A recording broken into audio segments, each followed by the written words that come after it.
Good evening, everyone, and welcome to another spooky, ooky episode of Halls of Horror. My name is True Crime Stories, and I am your host for this evening, as always. Tonight, I decided I want to go over one of the creepypastas that really got me into the whole genre in a more serious light instead of the typical, like, Jeff the Killer video game hacking stuff like Lavender Town. And it's more of an episodic thing. It's a little longer and it tells more of a story than just the cut and dry typical story or creepypasta. And this one is called I Am a Search and Rescue Officer for the U.S. Forest Service. I have some stories to tell. And this one initially came out in 2015 on the Reddit, or the subreddit, No Sleep, from a user named Search and Rescue Woods.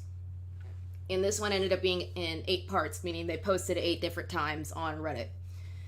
And because of that, it was really popular for what it was, and it even spawned a subreddit of its own called Stairs in the Forest, if I'm not mistaken. And today I'm going to go over parts 1 through 3, and if we get through it a little bit more, or we're done with those 3 earlier than I had expected, I'll go to 4. But this is definitely not going to be a 1 episode deal. What I'm going to basically do is kind of read it and then give my take on, what the little stories are as I go, like I do with all the other topics that I've had. So why don't we go ahead and get into part 1 of this. I wasn't sure where else to post these stories, so I figured I'd share them here. I've been a search and rescue officer for a few years now, and along the way I've seen some things that I think you guys will be interested in. Obviously, this is going to be pretty interesting. They're going to be a wide variety, from spooky to heartbreaking to just plain fucking weird. I have a pretty good track record for finding missing people. Most of the time they just wander off the path or slip down a small cliff and they can't find their way back. The majority of them have heard the old stay where you are thing and they don't wander far. But I've had 2 cases where that didn't happen. Both bother me a lot, and I use them as motivation to search even harder on the missing persons cases I get called on. The first was a little boy who was out berry picking with his parents. He and his sister were together, and both of them went missing around the same time. Their parents lost sight of them for a few seconds, and in that time, both the kids apparently wandered off. When their parents couldn't find them, they called us, and we came out to the search area.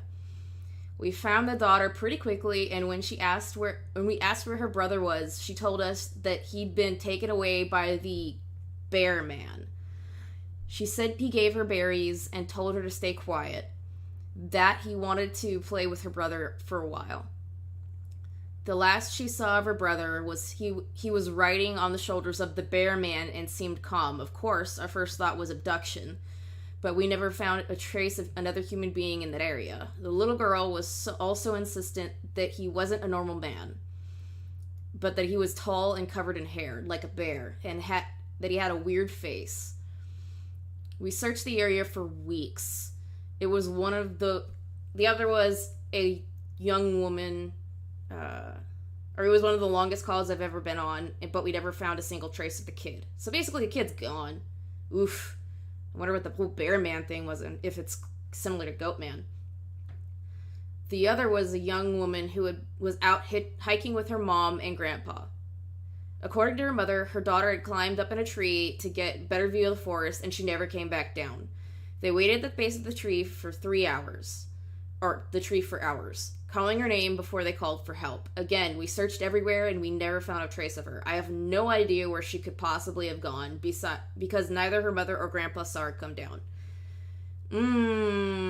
Spooky. I wouldn't like that at all, for damn sure. A few times I've been out on my own searching with a canine, and they've tried to lead me straight up cliffs. Not hills, not even rock faces. Straight, sheer cliffs with no possible handholds. It's always baffling. And in those cases, we usually find the person on the other side of the cliff or miles away from where the canines led us. I'm sure there's an explanation, but it's sort of strange. Why would a dog leave you all wait? Why would they lead you up a fucking cliff? That makes no sense to me. Whatever. Ugh. One particularly sad case involved the recovery of a body. A 9-year-old girl fell down an embankment and got impaled on a dead tree at the base. It was a complete freak accident, but I'll never forget the sound her mother made when we told her what had happened. She saw the body bag being loaded into the ambulance, and she let out the most haunting, heartbreaking wail I've ever heard. I was like her whole life was crashing down around her, and part of her had died with her daughter. I heard from another search and rescue officer that she killed herself a few weeks after it happened. She couldn't live with the loss of her daughter. I wouldn't want to either. I don't know if I'd kill myself, but, definitely a part of me would be dead at that point. And I don't think anybody can enjoy that feeling that you could have done something to save your kid and you couldn't. I was teamed up with another search and rescue officer because we received reports of bears in the area. We were looking for a guy who hadn't come home from a climbing trip when he was supposed to, and we ended up having to do some serious climbing to get to where we figured he'd be. We found him trapped in a small crevasse with a broken leg. It wasn't pleasant. He'd been there for almost 2 days, and his leg was obviously infected. We were able to get him into a chopper, and I heard from one of the AMTs that the guy was absolutely inconsolable. He kept talking about how he'd been doing fine, and when he'd gotten to the top, a man had been there. He said the guy had no climbing equipment, and he was wearing a parka and ski pants. He walked up to the guy, and when the guy turned around, he had no face. It was just blank. He freaked out and ended up trying to get off the mountain too fast, which is why he'd fallen. He said he could hear the guy all night, climbing down the mountain and letting out these horrible muffled screams. That story bothered the hell out of me, and I'm glad I wasn't there to hear it. Yeah, dude has no fucking face. Dude has no fucking face. I would be scared shitless. Having a broken leg, after having seen a dude with no goddamn face, making weird noises as he climbed up and down the fucking mountain I just fell from, and I can't get away because of my broken leg. I don't like it. I don't like it. I don't like it. Not one bit. One of the scariest things I've ever had happen to me involved the search for a young woman who'd gotten separated from her hiking group. We were out until late at night because the dogs had picked up her scent. When we found her, she was curled up under a large, rotted log. She was missing her shoes and pack, and she was clearly in shock. She didn't have any injuries, and we were able to get her to walk with us to the base ops. Or back to base ops. Along the way, she kept looking behind us and asking us why that big man with black eyes was following us. We couldn't see anyone, so we just wrote it off as some weird symptom of shock. But the closer we got to the base, the more agitated this woman got.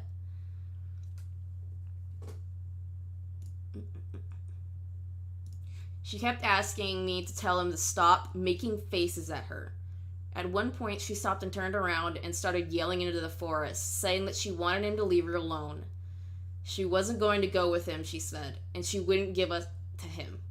We finally got her to keep moving, but we started hearing these weird noises coming from it all around us. It was almost like coughing, but more rhythmic and deeper. It was almost insect-like. I don't really know how else to describe it. When we were within sight of base ops, the woman turns to me, and her eyes are about as wide as I can imagine a human being could open them. She touches my shoulder and says, "He says to tell you to speed up. He doesn't like looking at the scar on your neck." I have a very small scar on the base of my neck, but it's mostly hidden under my collar. And I have no idea how this woman saw it. Right after she says it, I hear that weird coughing right in my ear, and I just about jumped out of my skin. I hustled her to ops, trying not to show how freaked out I was, but I have to say I was really happy when we left the area that night. There had to have been something there, because, if there's no way that person could see the scar on your neck, and they somehow know about it, and you hear this coughing at some point, like, far away, and then all around you, and then right in your fucking ear after she tells you about it. Yeah, I would be hustling like a motherfucker, too. I couldn't, no, big nose. Hell fucking no. This is the last one I'll tell, and it's probably the weirdest story I have. Now, I don't know if this is true in every search and rescue unit, but in mine, it's sort of an unspoken, regular thing we run into. You can try asking about it with other search and rescue officers, but even if they know what you're talking about, they probably won't say anything about it. We've been told not to talk about it by our supervisors, and at this point, we've all gotten so used to it that it doesn't seem to be weird anymore. On just about every case where we're really far in the wilderness, I'm talking like 30 or 40 miles, at some point we'll find a staircase in the middle of the woods. It's almost like if you took the stairs in your house, cut them out, and put them in the forest. I asked about it the first time I saw one, and the other officer just looked at me, just told me not to worry about it, that it was normal. Everyone I asked said the same thing. I wanted to go check them out, but I was told very emphatically that I should never go near any of them. I just sort of ignore them now when I run into them because it happens so frequently. Yeah, that's the particular point that comes up several times throughout these parts and is what started that subreddit. I believe it's Staircases in the Forests or something like that. Let me double check I'm right on that, so y'all know what to go to. Stairs in the Woods. Yeah, that's what this completely started up. Which, I'd probably be like, what the fuck is that? If I saw, like, an actual set of stairs in the middle of god fucking nowhere. I have a lot more stories, and I suppose if anyone's interested, I'll tell some of them tomorrow. If anyone has any theories about the stairs, or if you have seen them too, let me know. And that's the end of the first part.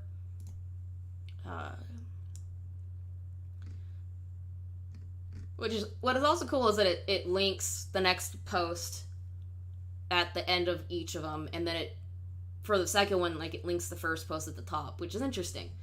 And it makes things a lot easier to go through. Part 2 is a lot longer, and he starts talking about other stories from other people.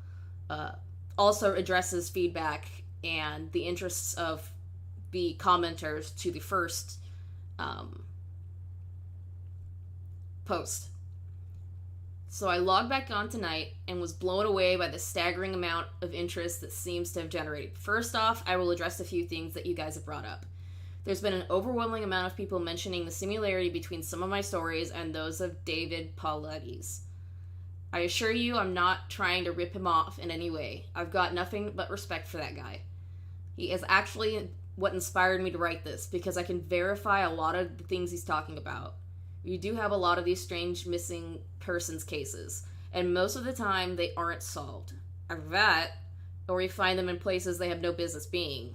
I personally haven't been on many calls like that, but I'll share a few that I've seen and a story my friend told me that relates to this. Yeah, the ones where they find them in weird places are fucking weird, like bizarro land weird. There was a lot of feedback about the stairs, so I'll touch on that briefly here, and I'll also include a story. They come in a variety of shapes, sizes, styles, and conditions. Some are pretty dilapidated, just ruins, but others are brand new. I saw one set that looked like they came from a lighthouse. They were metal in the spiral, almost old-fashioned. The stairs don't go up infinitely, or further than I can see, but some sets are taller than others. Like I said before, just imagine the stairs in your house as if someone had cut and pasted them in the middle of nowhere. I don't have any pictures. It's never really occurred to me to try again for the first time, and I don't really feel like risking my job over it. I'll try again in the future, but I can't really promise anything. A few people expressed confusion about the guy who ran into the man with no face. Just to clarify, when the climber ascended and reached the top of the peak, he saw another man in a parka and ski pants. This was the man with no face. Sorry about the confusing wording of that story. I'll try to avoid that in the future. Alright, so those are all addressed, and that makes a little more sense what exactly was happening with... Been through the forest with a man with no face. Yeah, kind of weird. Alright, on to news stories. As far as missing persons go, I'd say about half the calls I get are related to that. The others are rescue calls. People who fall down cliffs and hurt themselves. Get injured by fire. You wouldn't believe how often this happens, mostly drunk kids. Get bitten or stung by animals or insects. We're a tight team, and we have veterans who are excellent at finding signs of lost people. That's what makes these cases where we never find any trace of them so frustrating. One in particular was upsetting for all of us, because we did find a trace of them. But it just led to more questions than answers. An older man had been hiking alone on a well-established trail, but his wife called to say he hadn't come home when he should have. As it usually is, apparently he has a history of seizures, and she was worried that he hadn't taken his medication and had suffered one out on the trail. Before you ask, I have no idea why he thought it was okay to go out alone, or why she didn't go with him. I don't ask about that kind of thing because past a certain point, it really doesn't matter. Someone is missing, and it's my job to find them. We went out in a standard search formation, and it wasn't long before one of our vets found signs that the guy had gone off the trail. We grouped up and followed him, spreading out in a fan to make sure we were covering as much ground as possible. Suddenly, a call comes over the radio telling us to all head back to the vet's location. And we come right away, because this usually means the missing person is injured, and we need a full team to help get them out safely. We meet back up, and the vet is just standing at the base of a tree with his hands on the sides of his head. I ask my buddy what's going on, and he points up into the branches of the tree. I almost couldn't believe what I was seeing, but there's a walking stick dangling from a branch at least 30 feet off the ground. The fuck? The little strap thing on the handle was been looped around the branch, and it was just hanging there. There's no way the guy could have tossed it up that far, and we don't see any other signs he's still in the area. We call up into the tree, but it's obvious no one's in it. We're all just sort of left scratching our heads. We keep searching for the guy, but we never find him. We even bring our canines out, but they lose the scent long before this tree. Eventually, the search is called off because there are other calls we have to attend to, and past a certain point, there's not much we can do. The guy's wife called us every day for months, asking if we found her husband, and it was heartbreaking to hear her get more and more hopeless each time. I'm not sure why this call in particular was so upsetting, but I think it was just the sheer improbability of it. That and the questions that were raised. How the hell had this guy Kane ended up there? Did someone kill him and toss that up there like some weird trophy? We did our best to find him, but it was almost like a taunt. We still talk about that one from time to time. Yeah, I can see why that sticks with you. When shit doesn't make sense, you kind of don't have a way of coping with it, usually. And for somebody that's a professional and does this for their job on a daily basis, yeah, I can see why going and looking for this dude, finding absolutely nothing but a cane just hanging from a branch in a tree, too far up for him to, thrown it there, and no other signs around it. Oof. Big ol' fucking oof. Okay, this one's about kids, so if you have a problem with, dealing with sad, situations that have to do with kids, or sad, stories about kids, I would kind of take a pause. Missing kids are the most heartbreaking. Doesn't matter what circumstances they go missing under, it's never easy, and we always, always dread the ones we find deceased. It's not common, but it does happen. David Paulides talks a lot about kids search and rescue teams find in places they shouldn't be or couldn't be. I can honestly say I've heard about this kind of thing happening before, happening more than I've seen it, but I'll share one of the ones I think about a lot that I witnessed in person, or witnessed personally. A mother and her 3 kids were out for a picnic in an area of the park that has a small lake. One is 6, one is 5, and the other is about 3. She's watching them all really closely, and according to her, she never lets them out of her sight at any time. She never saw anyone else in the area either, which is important. She packs their stuff up, and they started to head back to the parking area. Excuse me. Oof. Sorry about that. That's not ladylike. No, there's cursing, but whatever. Now, this lake is only about 2 miles into the woods, and it is on a very clearly established trail. It's almost impossible to get lost getting from the parking lot area to it, unless you're deliberately going off the path, like an imbecile. Her kids are walking in front of her, and when she hears that sound like someone's coming up the path behind her, she turns around. And in the 4 or so seconds she's not looking, her 5-year-old son vanishes. She figures he'd stepped off the trail to pee or something, and she asks her other two where he went. They both tell her that a big man with a scary face came out of the woods next to them and took the kid's hand and led him into the trees. Fuck! I would be freaked out. If kids say something ridiculous like that, in my experience, believe them. The 2 remaining kids don't seem upset. In fact, she says later that it seems like they've been drugged. They're sort of spacey and fuzzy, so of course she freaks out, starts looking frantically in the area for her kid. She's screaming his name, and she says at one point she thinks she heard him answer her. Now, obviously, she can't go blindly running into the woods. She's got the other 2 kids. So she calls the police, and they send us out immediately. We respond, and we start the search for him. Over the course of the search, which spans miles, we never find a single trace of the kid. Canines can't pick up any scent. We don't find any clothing or broken bushes or literally anything that would signify a child being there. Of course, there's suspicion about the mother for a while, but it's pretty clear that she's completely destroyed by the whole thing. We looked for this kid for weeks, with a lot of volunteer help. But eventually, the search peters out and we have to move on. The volunteers keep searching though, and one day we get a call on the radio letting us know that a body's been found and needs to be recovered. They tell us the location, and none of us can believe it. We figure it has to be a different kid. But we go out there about 15 miles from the site where he vanished, and sure enough, we find the body of the kid we've been looking for. I've been trying to figure out how this kid got where he did ever since we found him, but I never come up with an answer. A volunteer just happened to be in the area because he figured he might as well look at places no one else would think to one on the off chance the body had been dumped. He comes to the base of a tall, rocky slope, and on halfway up, he sees something. He looks through his binoculars, and sure enough, it's the body of a little boy, stuffed in a little opening in the rock. He recognizes the color of the kid's shirt, so he knows right away it's the missing boy. That's when he calls it in, and we're dispatched. It took us almost an hour to get his body down, and none of us could believe what we were seeing. Not only was the kid 15 miles from where he started, there's no possible way he could have gotten up there on his own.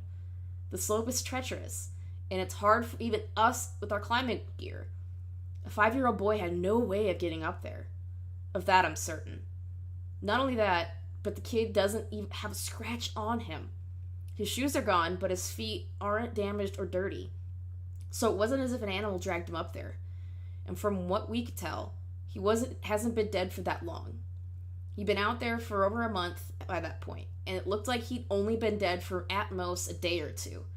The whole thing was unbelievably strange, and was one of the most disconcerting calls I've ever been on. We found out later that the coroner determined the kid had died from exposure. He'd frozen to death. Probably late at night, 2 days before we found him. There were no suspects, and no answers. To date, this is one of the weirdest things I've ever seen. Yeah, that's really fucking weird.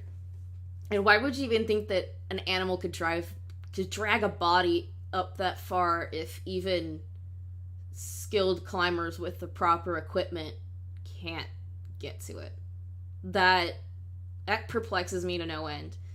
That vexes me. Whew. I don't know what to say about that. And again, missing person cases are sucky. But kids? God, that's even worse. That's like 1,000 times worse. One of my first jobs as a trainee was a search op for a 4-year-old kid that had gotten separated from his mom. This was one of those cases where we knew we were going to find him because the dogs were the strong side of the trail, and we saw clear signs that he was in the area. We ended up finding him in a berry patch about half a mile from where he'd last been seen. Kid wasn't even aware that he'd wandered that far. One of the vets brought him back, which I was glad for because I'm really not good with kids, and I find it hard to talk to them and keep them company. As my trainer and I were headed back, she decides to take me on a detour and show me one of the hot spots where we tend to find missing people. It's a natural dip in the land near a popular trail, and people will usually move downhill because it's easier. We hike out there, and it's a few miles away, and we get there in about half an hour or so. As we're walking around the area, and she's pointing out places she's found people in the past, I see something in the difference. Now, this area we're in is about 8 miles from the main parking area. Though there's back roads you could take to get closer if you don't want to hike that far. But we're on state-protected land, which means there can't be any kind of commercial or residential development out there. The most you'll ever see is a fire tower or makeshift shelter that homeless people think they can get away with building. But I can see from here that whatever this thing is has straight edges. And if there's one thing that you quickly learn, it's that nature rarely makes straight edges. I point it out, but she doesn't say anything. She just hangs back and lets me wander over and check it out. I get within about 20 feet of it, and all the hair on the back of my neck stands up. It's a staircase in the middle of the fucking woods. In proper context, it would literally be the most benign thing ever. It's just a normal staircase with a beige carpet and about 10 steps tall. But instead of being in a house, where it obviously should be, it's out here in the middle of the woods. Oof. The sides aren't carpeted, obviously, and I can see the wood it's made of. It's almost like a video game glitch, where the house has failed to load completely and the stairs are the only thing visible. I stand there, and it's like my brain is working overtime to try and make sense of what I'm seeing. My trainer comes and stands next to me, and she just stands there casually, looking at it as if there's the least interesting thing in the world. I ask her what the fuck this thing is doing here, and she just chuckles. Get used to it, rookie. You're gonna see a lot of them. I start to move closer, but she grabs my arm. Hard. I wouldn't do that, she says. Her voice is casual, but her grip is tight. And I just stand there looking at her. You're gonna see them all the time, but don't go near them. Don't touch them. Don't go up them. Just ignore them. I start to ask her about it, but something in the way she looks at me tells me that it's best if I don't. We end up moving on, and the subject doesn't come up again for the rest of the training. She was right, though. I'd say about every 5th call I go on, I ended up running across a set of stairs. Sometimes they're relatively close to the path, maybe within 2 or 3 miles. Sometimes they're 20, 30 miles out, literally in the middle of nowhere. And I only find them during the broadest searches or training weekends. They're usually in good condition, but sometimes it looks like they've been out there for days. All different kinds, all different sizes. The biggest I've ever seen looked like they came out of a turn of the century mansion and were at least 10 feet wide, with the steps leading up at least 15 or 20 feet. I've tried talking about it with people, but they just give me the same response my trainer did. It's normal. Don't worry about it. There's not a big deal, but don't go close to them or up them. When trainees ask me about it, I give them the same response. I don't really know what else to tell them. I'm really hoping someday I get a better answer, but it hasn't happened yet. Again, the recurring staircase thing. I think there's 3 or 4 stories of this. Sorry. Go on. And stretch. 3 or 4 stories that are having to do with the stairs throughout this. There might be more than that, but I can't recall off the top of my head because there's so many stories that come out of this. This is another one that was less spooky and more sad. A young man went missing late in winter, when realistic no one should be going that far out onto the trails. They'll close a lot of them, but some remain open year-round, unless there's a shitload of snow. We did opt for him, but we had about 6 feet of snow on the ground. It was an unusually heavy snow year. Oops, excuse me again. Sorry. And we knew it wasn't likely that they would find him until spring when the thaw came. Sure enough, when the first big thaw came, a hiker reported a body little ways off the main trail. We found him at the base of a tree in a pile of melted snow. I know right away what had happened, and it scared the living shit out of me. Most of you who ski or snowboard or spend any amount of time on a mountain will probably have guessed too. When snow falls, it doesn't collect as thick in areas beneath the branches. It happens most with fir trees. Because they have a sort of closed umbrella shape, so what you end up with is a space around the base of the tree that's filled with a mixture of loose, powdery snow, air, and branches. They're called tree wells, and they're not immediately obvious if you don't know what you're looking for. We put up signs in the Welcome Center, big ones, letting people know how dangerous they are, but every year we get an unusual amount of snow. At least one person doesn't read them or doesn't take the warning seriously, and we find out about it in spring. My best guess is that this young man was hiking and got tired, or maybe a cramp from walking in the deep snow. He went to go sit at the base of the tree, not knowing that there was a tree well, and fell in. He got stuck with his feet up, and the surrounding snow caved in around him. Unable to free himself, he suffocated. It's called snow immersion suffocation, and it doesn't usually happen except in really deep snow. But if you get stuck in a weird position like this guy did, even 6 feet of snow can be lethal. What scared me the most was imagining how he must have struggled. Upside down, in the freezing cold, he didn't die quickly. The snow would have formed a dense, heavy pile on top of him, and it would have been literally impossible to get out. As it got harder to breathe, he would have known what was happening. I can't even imagine what he was thinking in his last moments. Ooh, I definitely don't like that. I don't like that at all. That's creepy. Snow would have formed a dense, heavy pile on. Very creepy, and I don't like it. I don't like the thought of dying like that. I mean, there are so many ways you could die, and suffocating is not one of the ones that I would like to... Not one of the ways I would like to go out on. I mean, everybody would rather have or at least mostly everybody except for those that are fucking psychotic, would want to go in the, like, quickest, most painless way possible. But that, I can't imagine the level of fucking fear this guy went through before he died. Well, these aren't actual stories, but if they were, that's fucking creepy as hell, and I can't even with that. A lot of my less outdoorsy friends want to know if I've ever seen the Goat Man while I've been out on calls. Unfortunately, or I guess fortunately, I've never had anything quite like that happen. I guess the closest was the whole black-eyed man thing, but I didn't see anything. However, there was one call where I had something kind of similar happen, but I'm not sure I'm willing to chalk it up to the Goat Man.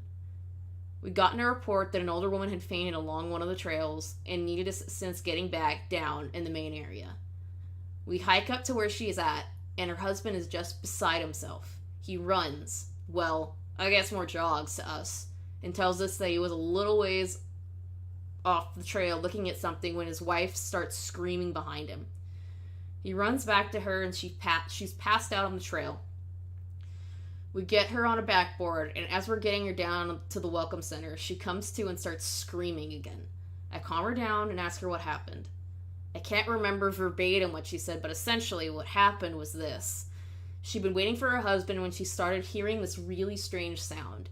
She said it sounded like some sort of cat, but it was off somehow, and she couldn't quite figure out why. She went a little ahead to try and hear it better, and it sounded like it was coming closer. She said the closer it got, the more uneasy she was, until she finally figured out what was wrong. I do remember the next part, because it was so weird that I don't think I could forget if I tried. It wasn't a cat, it was a man saying the word meow over and over. Just meow, meow, meow. But it wasn't a man. It couldn't have been, because I've never heard a man make his voice buzz like that. I thought my hearing aid was going out, but it wasn't. I adjusted it, and it still sounded all buzzy. It was awful. He was coming closer, but I couldn't see him, and the closer he got, the more scared I was. And the last thing I remember was the shape coming out of the trees. I guess that's when I fainted. Now, obviously, I'm a little perplexed as to why a guy would be out in the fucking woods chanting meow, meow at people. So once we get down the mountain, I tell my superior I'm going to search the area to see if I can find anything. He gives me the go-ahead, and I grab a radio and hike back to where she fainted. I don't see anyone, so I keep going about a mile more, and when I hit back, I go off the trail. To see if I could figure out where she saw him coming from. It's almost sunset by this point, and I don't have any desire to be out at night alone. So I just sort of write it off and make a mental note to check it out again tomorrow. But as I'm heading back, I start to hear something in the distance. I stop. I call out for anyone in the immediate area to identify themselves. The sound didn't come closer or get louder, but it sounded exactly like a man saying meow, meow, in this really odd monotone. As comical as it makes it sound, it was almost like the guy on South Park with the electrolarynx, Ned. I go off the trail in the direction I think it's coming from, but I never seem to get closer. It's almost like it's coming from all directions. Eventually, it sort of fades out, and it ended up going back to the Welcome Center. I didn't get any further reports like that, and even though I went back to the area, I never heard that exact sound again. I suppose it could have been some stupid kid out there fucking with people, but even I have to admit it's weird.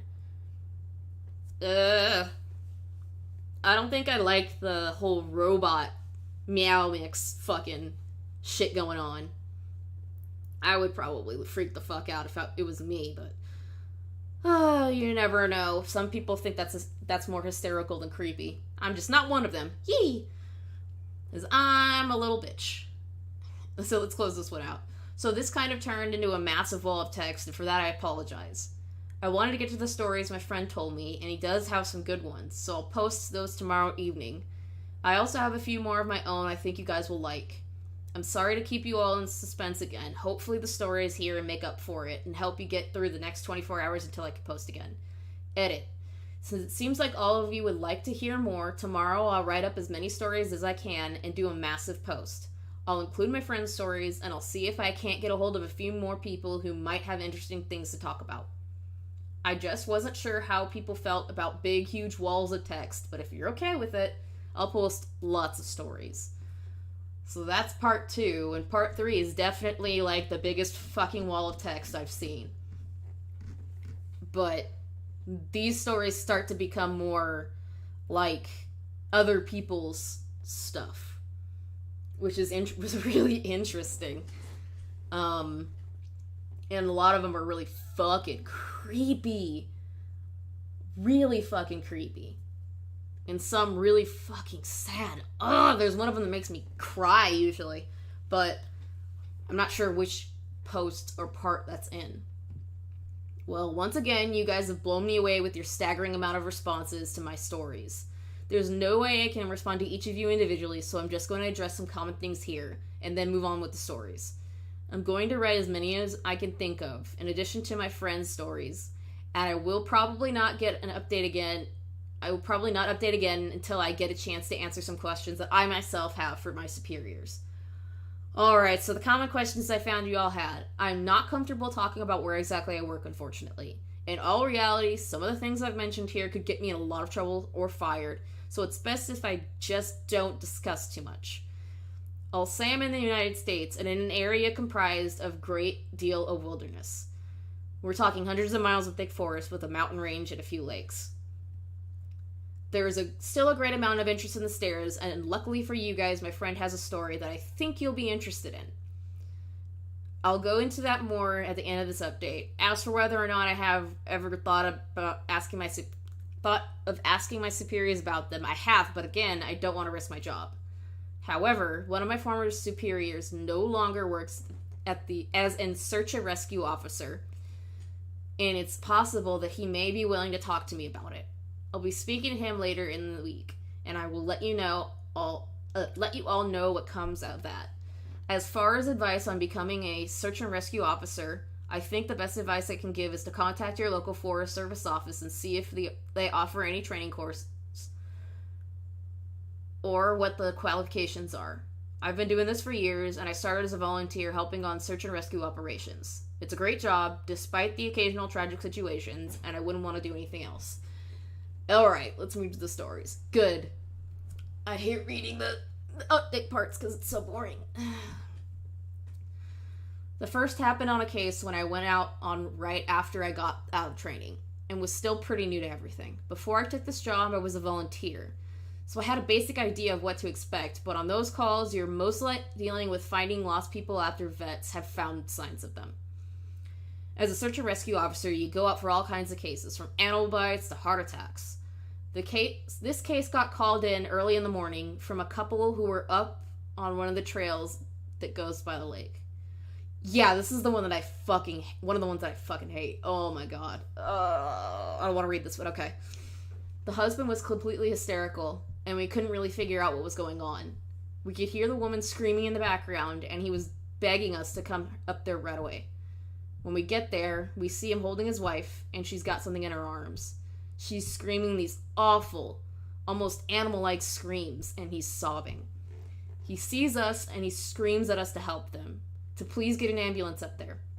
Now, obviously, we can't just drive an ambulance up the walking path, so we ask him if his wife needs help, or if she can walk on her own. He's still hysterical, but he manages to tell us that it's not his wife that needs help. I don't want to do this. But I will. I go over while one of the vets... Yeah, the baby one is fucking heartbreaking sheep. Oh, and I hate listening to it, and I am not happy about reading it, but it must be done.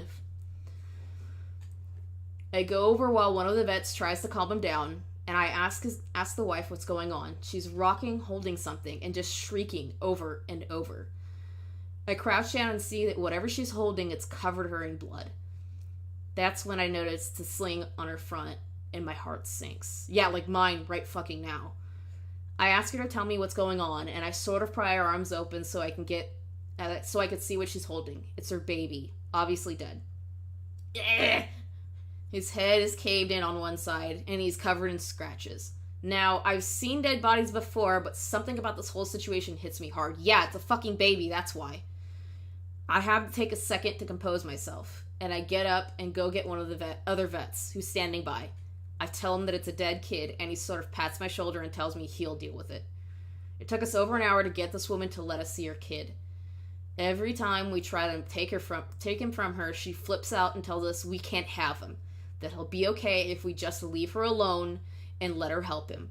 But eventually, one of the vets manages to calm her down, and she gives us the body. We took it back to the med area, but when the EMTs showed up, they told us there was never any hope of saving the kid. He died instantly from the trauma to his head. At least it was quick and painless. That doesn't help very much. I was good buddies with one of the nurses who met them at the hospital, and she told me later what had happened.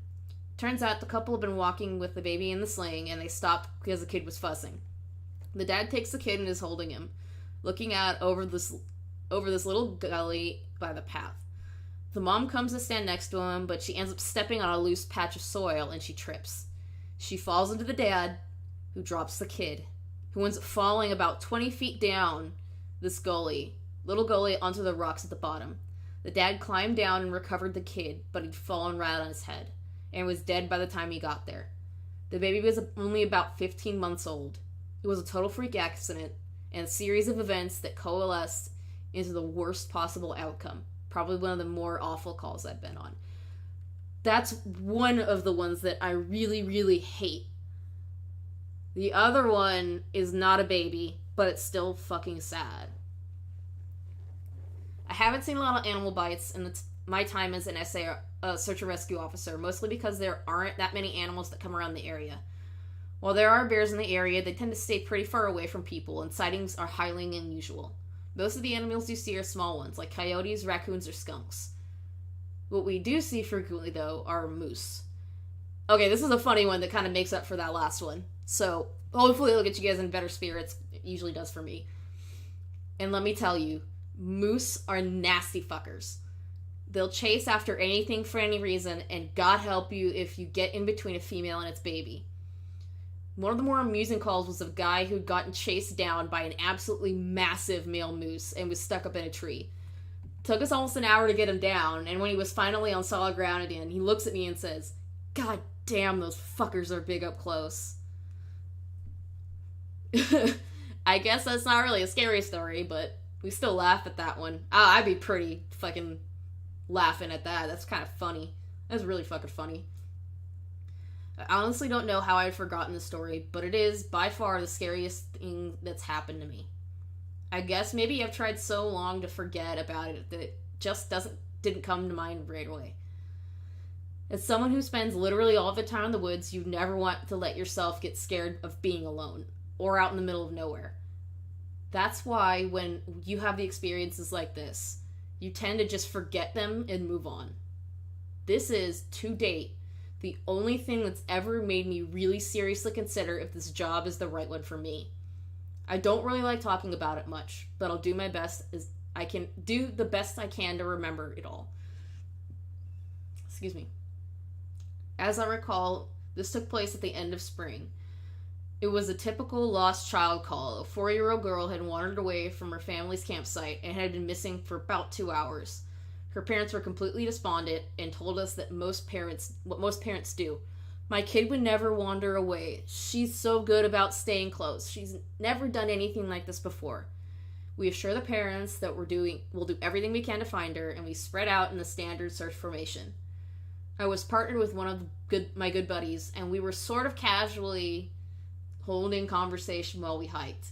I know it sounds callous, but you do sort of become desensitized when you've done this long enough. It becomes the norm, and I think to a certain extent, you have to learn to desensitize yourself in order to work this job. We search for a good 2 hours, going well beyond where we think she'd be, and we come out of a small valley when something makes us both stop in unison. We freeze and look at each other, and there's almost a sensation like a plane depressurizing. My ears pop, and I have this odd sensation of having dropped about 10 feet. I start to ask my buddy if he felt that, and before I can, we hear the loudest sound I've ever heard in my life. It's almost like a freight train passing directly by us, but it's coming from every direction at once, including above and below us. He screams something to me, but I can't hear him over this deafening roar. Understandably freaked out, we all look around us, trying to find the source of the sound, but neither of us sees anything. Of course, my first thought is a landslide, but we're not near any cliffs, and even if we were, it would have hit us by now.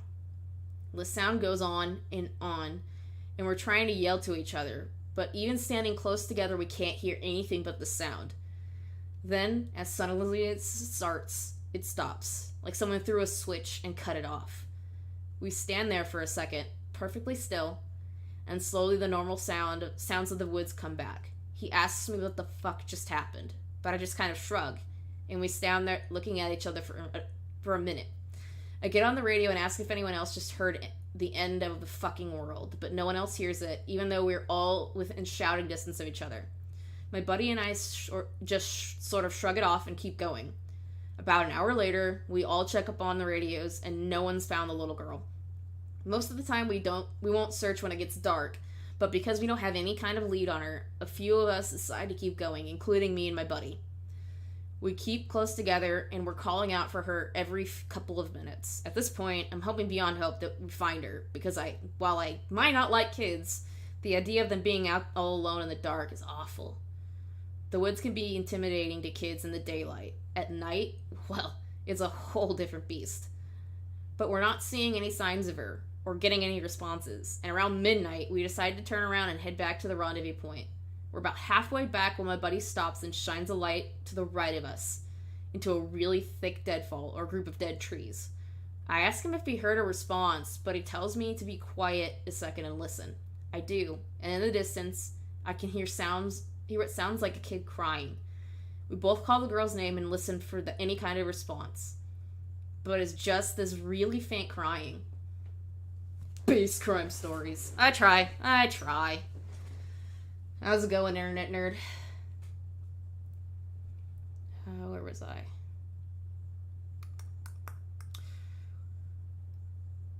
We head in the direction of the deadfall and go around it, calling her name over and over.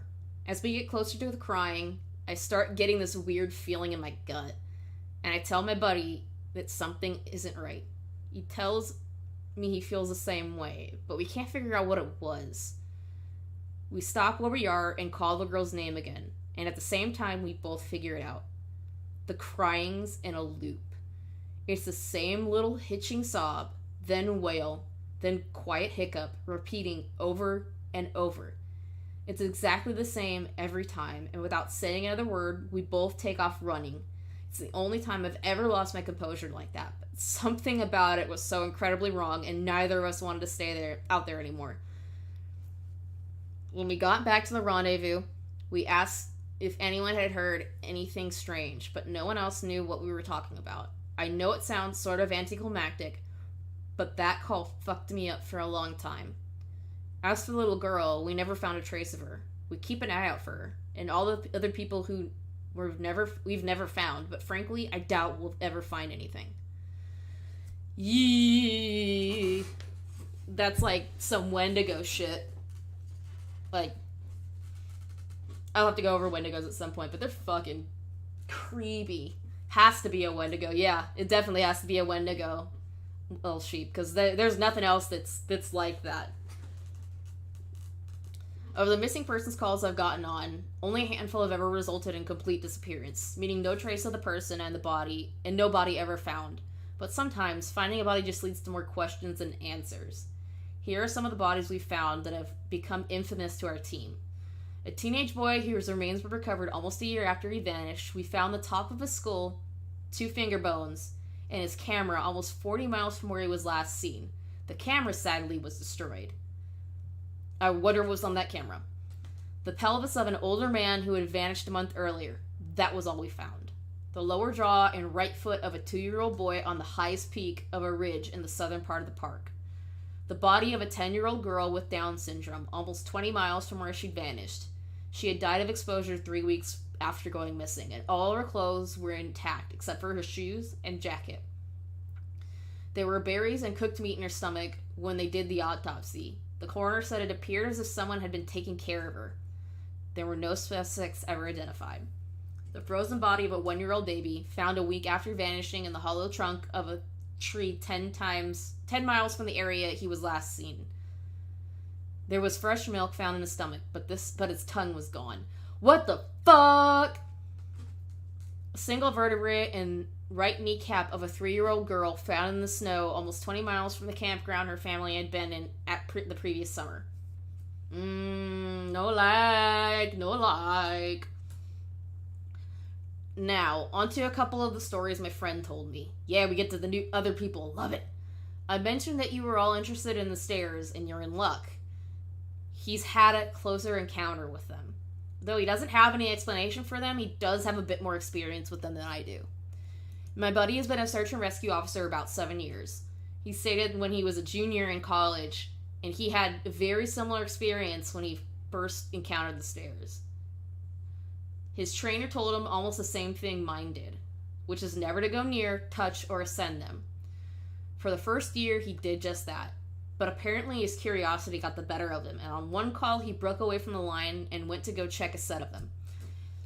He said they were about 10 miles from the path where a teenage girl had vanished, and the dogs were following a scent. He was on his own, lagging behind the main group when he saw a set of stairs to his left. They looked like they were from a new house because the carpeting was pristine and white. He said that as he got closer, he didn't feel any different or hear any weird noises. He was expecting something to happen, like bleeding from his ears or collapsing. But he got right up next to them and didn't feel anything. The only thing, he said, that was odd was there was absolutely no debris on the steps. No dirt, leaves, dust, anything. And there didn't appear to be any signs of debris, of animal or insect activity in the immediate area, which we found strange. Or which he found strange. It was less like things were avoiding them, and more like they just happened to be in a relatively barren part of the forest.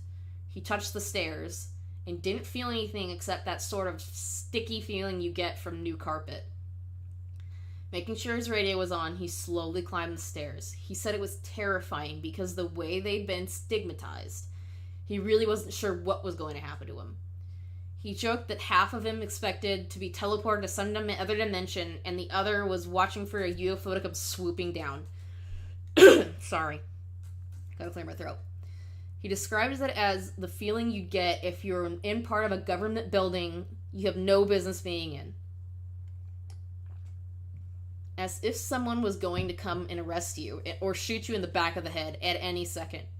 He tried to brush it off, but the feeling got stronger and stronger, and that's when he realized that he couldn't hear anything anymore. The sounds of the forest were gone, and he couldn't hear his own breathing. It was like some kind of weird, awful tinnitus, but more oppressive. He climbed back down and rejoined the search and didn't mention what he'd done. But he said the weirdest part came after. His trainer was waiting back at the welcome center after the search ended for the day, and he cornered my buddy before he could leave. He said his trainer had this look of intense anger, and he asked what was wrong. You went up them, didn't you? My buddy said it wasn't phrased as a question. He asked how the trainer knew. The trainer shook his head. Because we didn't find her. The dogs lost her scent. My buddy asked what that had to do with anything. The trainer asked how long he'd been up the stairs, and my buddy said no more than a minute. The trainer gave him this really awful, almost dead-eyed look, and told him that if he ever went up another set of stairs again, he'd be fired. Immediately. The trainer walked away, and I guess he never answered any of the questions my buddy asked him about it since. Yeah, that's kind of weird. Like, he goes up the stairs, and before he does that, the dogs are hot on the trail of the girl. But as soon as he gets on the stairs, it's gone. Really, really weird. Wonder if that's karmatically related or whatever you want to call that. My buddy has been involved in a lot of missing persons cases where there's never been a trace of them found. I mentioned David Paulides, and my buddy said he can confirm these stories are, for the most part, accurate. He said that most of the time, if the person isn't found right away, they're either never found or they're found weeks, months, or years later in places they can't possibly have gotten to. One story he told me really stood out that involved a 5-year-old boy with a severe mental disability. Oh, I think this is the other one, maybe, that I really don't like. Maybe. I'm not sure. The little boy vanished from a picnic area in the late fall. In addition to the mental disability, he was also physically handicapped. And his parents explained over and over he simply could not have vanished. It was impossible. Someone had to have taken him. My buddy said they searched for the kid for weeks, going miles out of the accepted range, but it was like he'd never been there. The dogs couldn't pick up his scent anywhere, not even in the picnic area where he apparently vanished from. Suspicion fell on the parents, but it was really clear that they were devastated and hadn't done anything sinister to the kid. The search was concluded about a month later, and my buddy said everyone had pretty much forgotten it by later in the winter. He was out on a trail training up in the snow, on one of the higher peaks when he came across something in the snow. He said he saw it from far away first, and when he got closer, he realized it was a shirt, frozen and sticking partway out of the powder. He recognized it as belonging to the kid because it had a distinctive pattern. No, this isn't the one that I hate talking about. Anyway, about 20 yards away, he found the kid's body, laying partially buried in the snow. My buddy said there was no way the kid had been dead for any more than a few days, even though he'd been missing for almost 3 months. The kid was curled around something, and when my buddy brushed up the snow to see what it was, he said he almost couldn't believe what he was seeing. It was a big chunk of ice that had been carved crudely to look sort of like a person. This kid was holding it so tight that it had frostbitten his chest and hands, which my buddy could tell even with the decay that had taken place. He radioed to the rest of his crew, and they took the body off the mountain. Now, he recapped all of this for me, and to put it simply, there's no way this kid could have both survived for almost 3 months on his own or gotten to this peak. There was no physical way the child could have walked almost 50 miles and ended up on the top of a goddamn mountain. To top it off, there was nothing in the kid's stomach or colon. Nothing. Not even water. It was like, my buddy said, the kid had been taken off the face of the earth, put in suspended animation, and dropped on this mountain months later, only to die of exposure. He's never really gotten over that one. I wouldn't either. That's fucking... I don't like that. I don't like it at all. Alright, this is the last story that we're going over for the night, and then we'll close everything out and come back next week. The last story I'll share from him was one that took place relatively recently, only a few months ago. They were out doing recon for mountain lions because there had been several reports of sightings in the last couple of days. One of our jobs is to scout out the areas where these animals are seen to ensure that if they are in the area, we can warn people and close off the trails. He was out on his own in a very heavily forested part of the park toward dusk when he heard what sounded like a woman screaming in the distance. Now, as most of you know, when a mountain lion screams, it sounds almost exactly like a woman being brutally murdered. That's an interesting way to put it. It's unsettling, but far from abnormal. My buddy radioed back and let ops know that he'd heard one, and that he was going to keep going to see if he could figure out where its territory started. He heard the mountain lion scream a couple more times, always from the same spot, and determined the approximate area of the mountain lion's territory. He was about to head back when he heard another scream, this time with only a few yards of him. Hey, what's up, Taps? How you doing? He was about to head back when he heard another scream, this time only... I already got that. Of course, he freaks out and starts heading back at a much faster pace, because the last thing he wants to do is run into a goddamn mountain lion and get mauled to death. As he got back to the path and started heading back, the screaming followed him, and he broke into a jog. When he was about a mile from ops, the screaming stopped, and he turned around to see if it was following him. It was almost night by this point, but he said in the distance, just before the path rounded the corner, he could see what looked like a male figure. He called out to them, warning him that the paths were closed and that he needed to come back to the Welcome Center. The figure just stood there, and my buddy started walking over. When he was about 10 yards away, the figure took, as he described, an impossibly long step.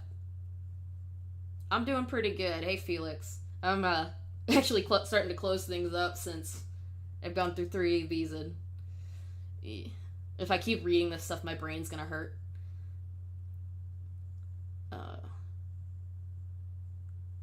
When he was about 10 yards away, the figure took, as he described, an impossibly long step towards him and let out the same scream my buddy had been hearing. My buddy didn't even say anything. He just turned and sprinted back to ops, never looking behind him. By the time he got back, the screaming had moved back into the woods. He didn't mention it to anyone else, just said there was a mountain lion in the area and that they would need to close the paths until the animal could be located and moved. I'm going to end this entry here since it's turned into a huge wall of text. Yes, it has. My brain hurts. My eyes hurt. I'm going to be heading out on a yearly training op tomorrow morning, so I'll be gone until early next week. I'll be meeting with a lot of former trainers and buddies who work in other areas of the park, and I'll be asking around about any stories they'd like to share. I'm so glad you guys have been interested in my stories, and once I'm back from this op, I'll continue to share them. So those are the 3 parts that I wanted to go over. Or at least for tonight. So we've got several dead kid stories. We've got a lot of missing people. We've got something about a goat man, a story about a Wendigo, some dude getting chased up a fucking tree by a moose, which is hysterical, and the fact that stairs keep being found in the middle of fucking nowhere. It just gets weirder and weirder and weirder as it goes on. But some of these stories that come up later are just fucking creepy. Fucking creepy to the point where I'm literally sitting, and I've said this before on Twitter and talking to people. I'm sitting listening to this again, and just I want to refresh my memory on it and remember exactly why I was kind of freaked out by these. And I'm doing this while I'm waiting for a Tommy C stream to start up. and nothing's going on. I'm just listening to this, and all of a sudden, Tommy sees stream kicks up, and I literally jump out of my fucking chair. Like, that scared the shit out of me, because that was in one of the scarier stories that come on this. But that's where I'm going to end it for now. There are 8 parts, so there are 5 more. Maybe I'll blow through all 5 of them next time. Depends on whether or not my eyes can handle it and my brain can handle it. But I'm going to go ahead and close out the stream for tonight. So hopefully you guys enjoy just listening to talking and droning in the background and my stupid little takes in between. This is sort of kind of one of those more laid back streams where I'm not intensely going into something. But if you guys have any ideas for something you want to hear about, let me know in DMs or whatever on Twitter, and I'll look into it and see if I could turn it into a stream. Anyways, all of y'all have a good night, get some sleep, and sweet nightmares.